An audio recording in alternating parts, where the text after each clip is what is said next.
नमस्कार दोस्तों, मैं आज आपको मौलिक अधिकार या फंडामेंटल राइट्स के बारे में बताऊंगा।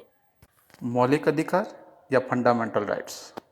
मौलिक अधिकार उन अधिकारों को कहा जाता है जो व्यक्ति के जीवन के लिए मौलिक होने के कारण संविधान द्वारा नागरिकों को प्रदान किए जाते हैं और जिनमें राज्य द्वारा किसी भी प्रकार का हस्तक्षेप नहीं किया जा सकता।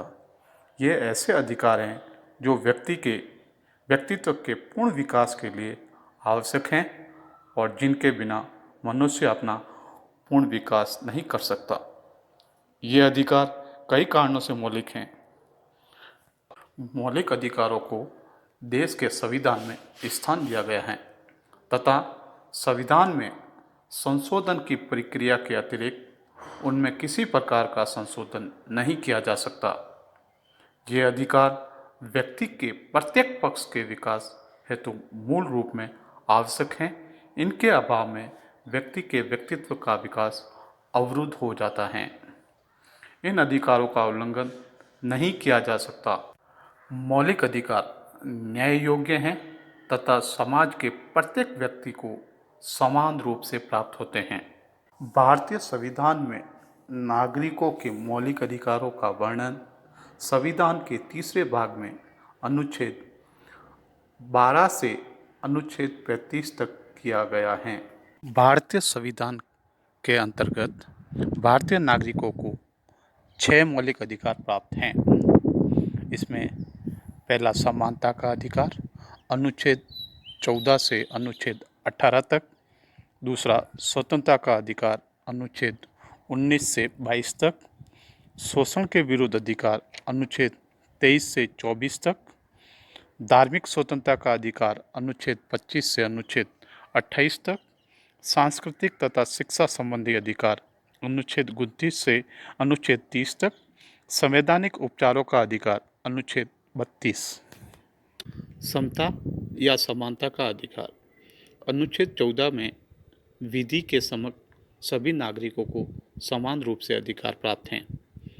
भारतीय संविधान के अनुच्छेद 15 में धर्म, मूल वंश, जाति, लिंग या जन्म के स्थान के आधार पर किसी भी प्रकार का भेदभाव नहीं किया जा सकता। अनुच्छेद 16 इसके अंतर्गत लोक नियोजन के विषय में सभी नागरिकों को समानता का अधिकार प्राप्त है। अनुच्छेद 17 अस्पृश्यता का अंत इसके अंतर्गत किसी भी व्यक्ति को धर्म या जाति के आधार पर उसके साथ किसी भी प्रकार का भेदभाव नहीं किया जा सकता। अनुच्छेद 18 में उपाधियों का अंत, जो ब्रिटिश काल में उपाधि दी जाती थी, उनका अंत किया गया है। स्वतंत्रता का अधिकार अनुच्छेद 19 वाक स्वतंत्रता आदि विषयक अधिकारों का संरक्षण करती हैं। अनुच्छेद 20 अपराधों के लिए दोष सिद्धि के संबंध में संरक्षण करती हैं। संविधान के अनुच्छेद 21 में प्राण और दैहिक स्वतंत्रता का संरक्षण दिया गया है। शोषण के विरुद्ध अधिकार अनुच्छेद 23 मानव के दुर्व्यवहार और बलात्संग का प्रतिषेध करते हैं। संविधान के अनुच्छेद 24 में कारखानों आदि में बालकों का नियोजन का प्रतिषेध किया जाता है। भारतीय संविधान के अंतर्गत धर्म की स्वतंत्रता का अधिकार अनुच्छेद 25, 26, 27 एवं 28 में इसका वर्णन किया गया है।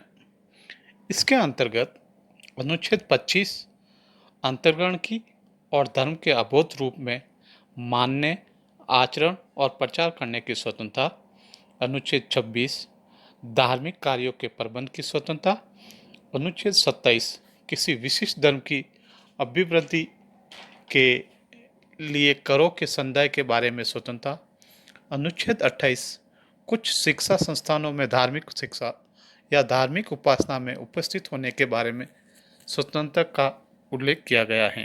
भारतीय संविधान के अनुच्छेद 29, 30 एवं 31 संस्कृति और शिक्षा संबंधी अधिकार प्रदान करती हैं। भारतीय संविधान के अनुच्छेद 32, 33, 34 एवं अनुच्छेद 35 में संवैधानिक उपचारों का अधिकार प्रदान किया गया है। धन्यवाद।